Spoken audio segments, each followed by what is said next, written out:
welcome back to TF1C, the Formula 1 chat. We're here to discuss, to round up, it's our final video of the Spanish Grand Prix weekend.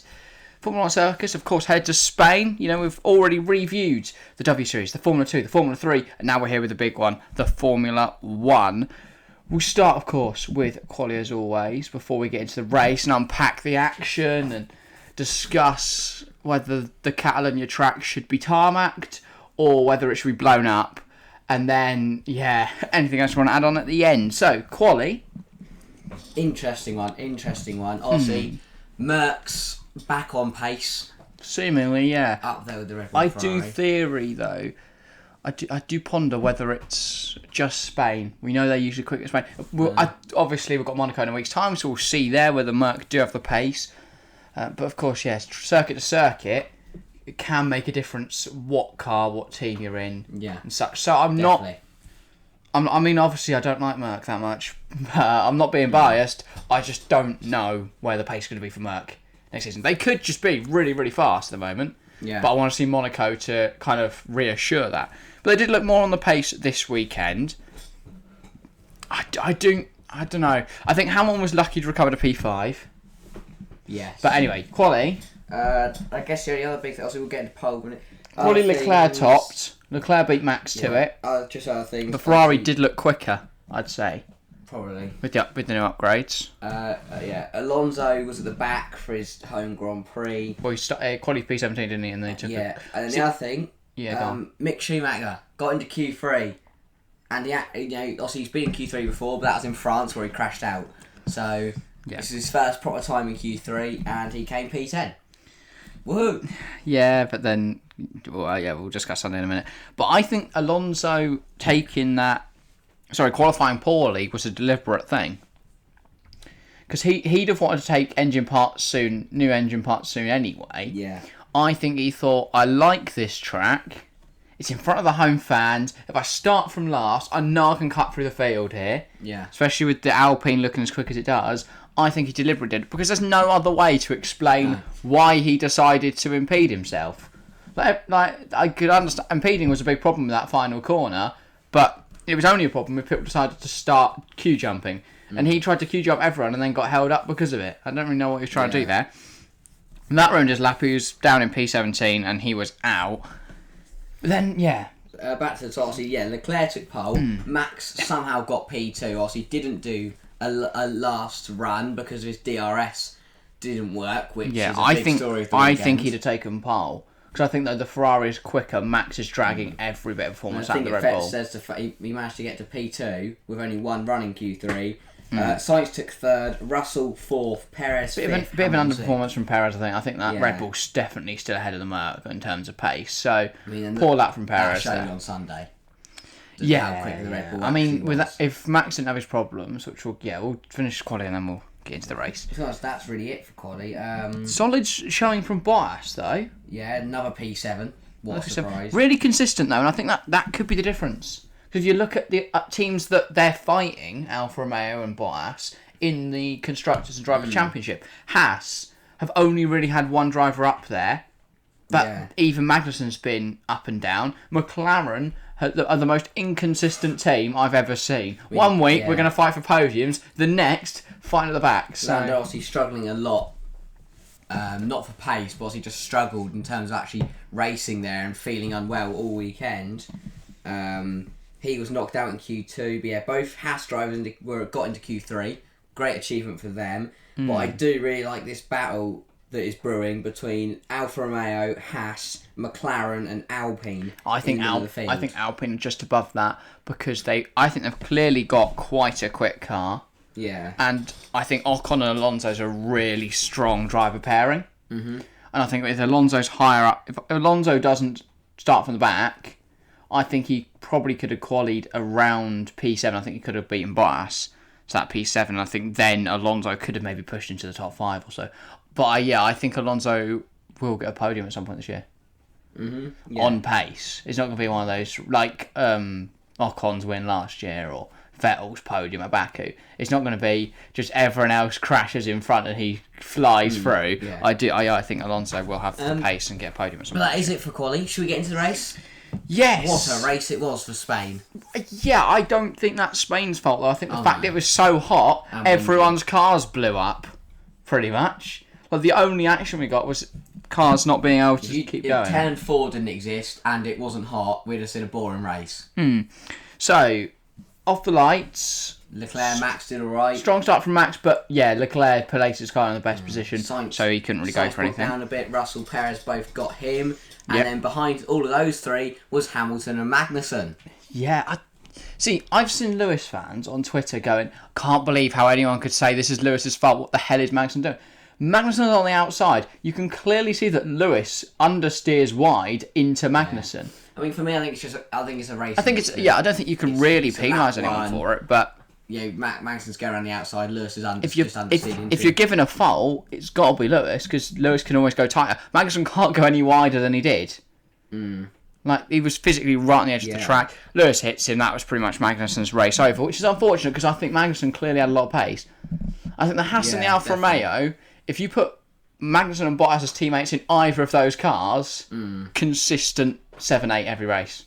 Definitely. So that happened. Lewis and Schumacher and Magnussen both had to pit.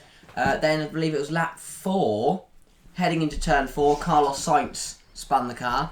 Yep, and then I was like, oh, this is quality, loving this. And then Max went and did the same thing. Max did the same thing a few laps later. But to be fair, Sainz decided he lost it and then did a little, 7 donuts. Yeah. Max just kind of slid off track. Max was a lazy slide, as Martin Brundle called it. So that gave Charles Leclerc about an 11-second lead. Neither of them driver error, just not a lot you can do with the wind coming in and the cars having such a heavy rear end. Because once that rear end's gone, you're not saving it. Exactly. I do think that is the problem with these cars. As much as, we can go, oh, what a cutting edge piece of technology. They're too big, I'd argue, for racing and a bit too heavy.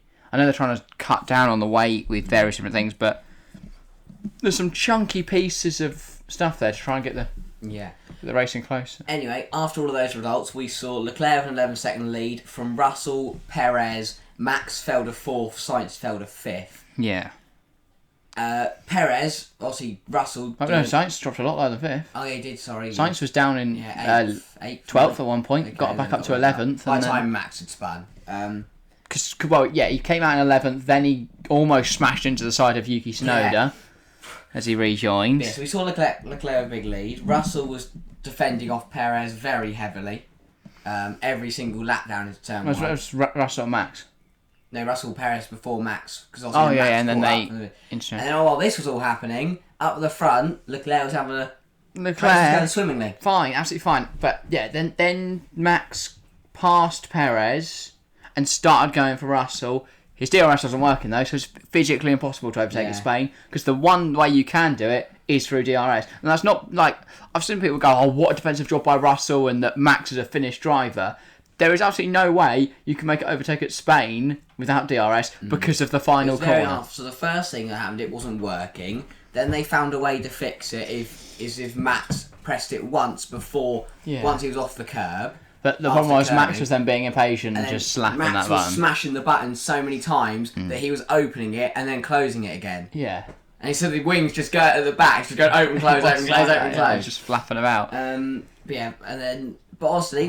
then this was happening, and then Charles Leclerc, engine failure. Well, the power just seemed to cut. It was a really strange incident, because when you've seen it with Perez and Max and such, it didn't seem to shut off in the same way. They were experiencing a loss of power for a few laps where they couldn't seem to get much pace, and then it would shut off. Charles was completely fine, and then power's gone. You just heard it in the car, dunk, and then out of the race. Very well to get it back to the pits. Came back into the pits. Interesting that from Ferrari, because so far reliability has been pristine for them. And also, obviously, it is.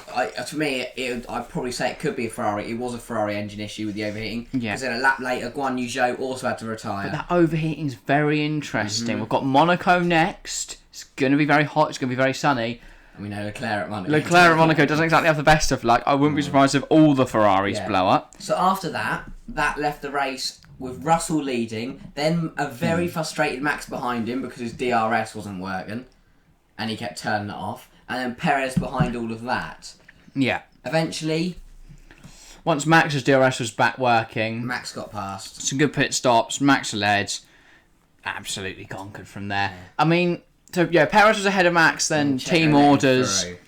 Which I don't know. What I like to see from Checo was the fact that he made it very clear, because unlike some drivers would have just happily moved out of the way, some drivers would have stayed in front. What I like about Checo is that he made it very clear that he didn't want to move out of the way and that he deserved the win, because he did. He drove superbly. Yeah, You know, stayed out of trouble, did really well trying to attack Russell, but Russell was doing an interesting defensive job. Yeah. It would be hypocritical of me to not criticise this from Red Bull, because I've constantly, you know, pounded Bottas for it and Mercedes for it, letting Lewis past every opportunity that actually Bottas should grow some balls. But then, you know, when it's Perez, it would be stupid of me to then go, oh, great job, Perez. But I don't think there is any need to interchange them. We're 6 rounds into the season, and Max is looking comfortably quicker than Charles at the moment. I don't think there's any need to take that win from Perez. I see. Perez is looking so much better at the moment. It was just Hamilton was behind him, and rather than battle, he'd just move out of the way. Whereas Max would have caught Perez and overtook him anyway. I do think Checo will get a win this year, though. At least one. Well, I like the fact that, cause I think his radio message to the team was that he said it was very unfair, but he still did. You know, but okay, so he still did it, which is what I like, because it shows that he wants to win, he wants to fight for the win, but he's also, when required to, happy to move out of Max's way. Yeah, I do feel for him because Checo deserved to win, but there'll be chances for Checo to win, I think, later in the season, you know, if Max is taking engine penalties, which is kind of inevitable considering how many power units every team is having to use now. Checo will win Mexico. I think he will win in Mexico. I think based on current form, Max will have won the championship in Mexico. Yeah, good point. If you look at, because if the Red Bull power unit can stay intact, it's only really Charles who can fight him. And so if Mexico, what are we talking? There'll be 2 races after that. Realistically, it could be over at Mexico. If Max wins it in the United States, then let Checo win Mexico and Brazil, and then let Max win Abu Dhabi. But what I think is, though, and the other difference for me, we'll get into the race order in a minute, but all the Red Bull wins, apart from Saudi, so obviously now that's back-to-back Red Bull 1-2s. I think that says a lot. But it wouldn't have been with Leclerc up there. Like Miami, so what? Miami was Verstappen, Leclerc, Sainz, but Imola. Imola was the Red Bull 1-2. But I think again, Perez, without his engine problems, would have caught the Ferraris in Miami. Yeah, possibly. Yeah, well, he would have got Sainz, possibly not Leclerc. I do think, though, in both those races with the Red Bull 1-2, Leclerc slots into that P2 spot. Like, Imola was all his fault. That can't be denied. But to lose out on the race win in Spain, I guess he might have won it. But then, like, I've seen people going, Max fans complaining and now cheering. Of course. Because finally, it's not Max getting incredibly unlucky. Well, also, then, if you take away the Red Bull 1-2 from Spain, you can then take the Ferrari one away from Bahrain. Yeah. Because I do think that Max would have got Leclerc, because obviously the engine doesn't just go pop, you lose power constantly through the race. So obviously Verstappen was always slower. Yes, but I think Leclerc was always destined to win the first one because there was so much hype about Ferrari. Ferrari here, they're back. It's going to be amazing. But yeah, quick other stuff that happened in the grid. Then Bottas. Just quickly, constructors wise, I think Checo will be way more important than Sainz, because Sainz has been poor this season. Yeah, we'll go through the standings actually. I'll go through the race order if you want, then you can. We'll go through it as we discuss things. Yeah. P3 Russell again put up a good defence at times, but just the same thing we've seen from Russell in every race. I'm just gonna chill here, watch the chaos unfold. Obviously, take my points. Still the only driver to finish every race in the points, but obviously, if Max and Leclerc didn't have reliability issues, then he wouldn't be. So I don't think you can really thing him, saying, he's one of the best drivers on the grid for that. I mean, yes, he's done well, I'm not saying that, but if Max, Checo, Max, Checo and Leclerc hadn't had issues, then he wouldn't be the only driver. And also you could argue if Sainz hadn't been crashed into at Imola, but still decent from Russell. Yeah, and then Bottas was P6. definitely deserves to be P4. Alfa Romeo kind of cocked off on strategy there. Should have gone for the 3-stop rather than the 2-stop. But regardless, they'll be very happy with that 8 points. Sainz was 4th, Hamilton 5th. Hamilton actually lost that position late on. I didn't actually see this because we were trying to get on. We were streaming. Yeah. Then, so yeah. Obviously, that on the other channel. So yeah. Say, reliability issues with Hamilton. A bit of overheating. Overheating engine. I mean, Rebel powertrains, they've been the ones that have been blowing up so far, but seemingly a lot. Well, I mean, Alpine had problems at testing. Since then, they've been. Well, they had some problems opening 2 races, but since then they've been fine. Rebel powertrain's also fine. It's now flipped from where we thought Ferrari and Merc engines were. Seems to be for me ahead. I think that Red Bull. What Red Bull have done is they've fixed the big issues that will stop DNFs. But they've still got a few niggly little issues, like Checo's one in Miami, Max's DRS in Spain. They've just got a few little issues they need to iron out. Whereas Ferrari clearly wanted to try and up their engine to be on par with the Red Bull one. And that's cost them a lot in reliability. It was just an overheating issue and that it shouldn't affect them in most races going forwards because Spain is obviously very, very hot. Yeah. Right. Rest of the grid. 7-9 for Alpine. Alonso gaining 11 positions. Very solid job from the Spaniard. Great drive.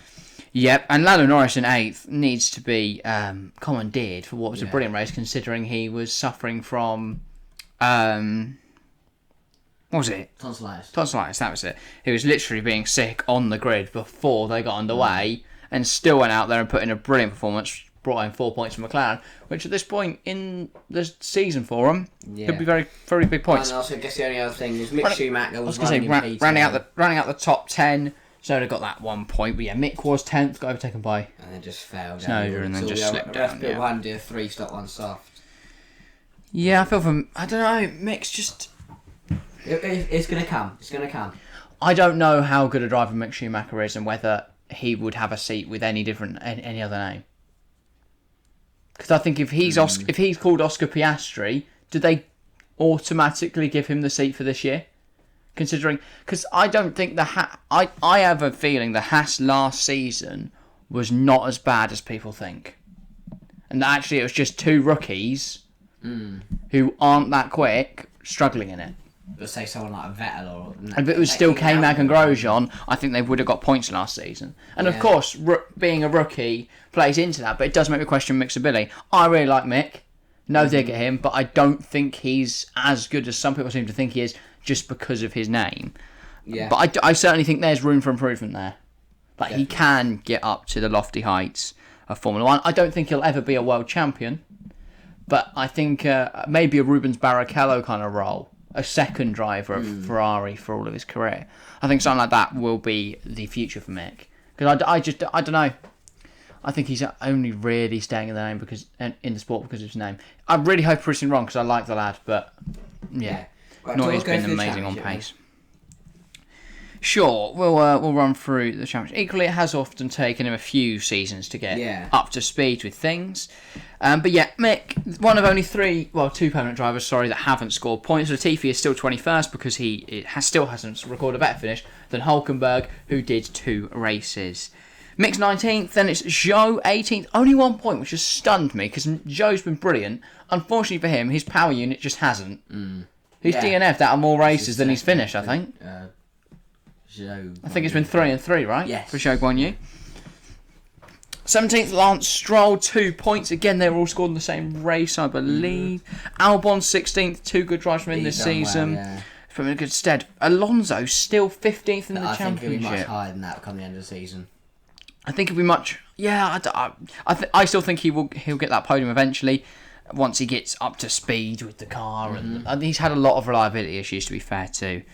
So the 2-time world champion, a 4-time world champion, level on points with him though, in P14. 13th is Gasly on 6 points. 12th, Ricciardo really struggling this year. Yeah. Danny Rick, 11 points there. I like Danny Rick, but I do think this will be his last season. I think it could be a straight swap with Pato O'Ward. Yeah. He just hasn't really done well since he joined McLaren, Ricciardo. Yeah, no, he has. He's struggled really. And Gasly 13th, also really struggling. Yeah, but then Yuki's 11th with 11 points. He's had a marked improvement this season. I'm really impressed by Yuki so far. He scored Gasly. Yeah, by a solid 5 points, almost. Oh, he's got double, isn't it? A bit less. Then 10th, Kevin Magnussen with 15. Which is exactly half of what Ocon has in P9, which represents what I think is quite a jump between what I would consider the midfield and then those drivers that are outperforming it. Lando, Bottas and Ocon. Ocon on 30, Bottas on 38, Lando on 39. The three of them massively outperforming the car. They're the ones that are consistently in that 7, 8, 9 kind of position. Yeah. And then getting those 6, 5 and 6s and even Lando's podium at Imola when the likes of Ferrari and Mercedes and Red Bull are having their moments. Then P6, Lewis Hamilton, 46 points. I mean, compared to his teammate, really struggling this season, Lewis. Yeah. Looked much more on the pace this weekend, but again, Russell claims 5 points more than him. Sainz down in P5, still behind George Russell, when that Ferrari's had a much better car this season. I don't know, I think Carlos should be doing better. He's 9 points behind George in 4th. 3rd is Sergio Perez, 85 points. The fact there's 20 points between Perez and Sainz, they both joined those teams at the same time, so it's not like when we compared Bottas and Perez last season, you could go, well, Perez has done bad compared to Bottas, but then Bottas has been there 6 years. None of that. Perez and Sainz both joined their current teams at the same time. Sainz cracking a bit under the pressure, I'd say, of the championship fight. Yeah, definitely. Constructors and, well, not really. He's not in the championship fight drivers, but he's part of it. He could have been, yeah. He's got to help Leclerc in it. Like Perez has to help Max. Speaking of Charles, though, 104 points for him. Max Verstappen, Max Verstappen now leads the way, 110 points. So 6 points in it, with Monaco up next. Home race for Charles, and Red Bull do top constructors now, 195, with Ferrari in second with 169. I think the biggest gap, though, is between Alpine and AlphaTauri. Between that 6th and 7th, which shows how Alpine, Alpha, and McLaren have I think they are forming that midfield. Unfortunately for Haas, Schumacher's not really been at the races. For AlphaTauri, the car's not been great. A lot of reliability issues, and Gasly's struggled so far compared to Tsunoda. Aston have just had a very poor start, and then a little bit of an improvement going into. Well, they had a great race in Miami, and then here, brought the Red Bull B-tide by the looks of the car, and just didn't really pay off for him. And then Williams bottom, really struggling. But there is a big difference as well between McLaren and Mercedes. Exactly 70 points. I definitely would think we are going to start to see the top sitting Red Bull, Merc, Ferrari. I was really hoping we wouldn't see the same three teams up in the championship fight, but at least Ferrari is what it is. Difference. I do think Alpine eventually will be up there, and then it'll be interesting because I think then you'll have 4 different powertrains fighting against each other. Because I think the McLaren will never reach the height of Mercedes because Mercedes would never allow them to. No, which is McLaren's problem. Same for Alfa Romeo against Ferrari, and AlphaTauri against Red Bull, and Haas against Ferrari. So that's why none of those could really challenge, and same for Aston and Williams. But Alpine being separate to that, I think they'll be the next team to jump up into that top 4. I think they'll become that 4th team. I think without their engine problems, they would already be ahead of McLaren. And they are only 16 points off. And Alonso's only scored 4 this season. Alonso had to retire in Imola because someone smashed into his side pod.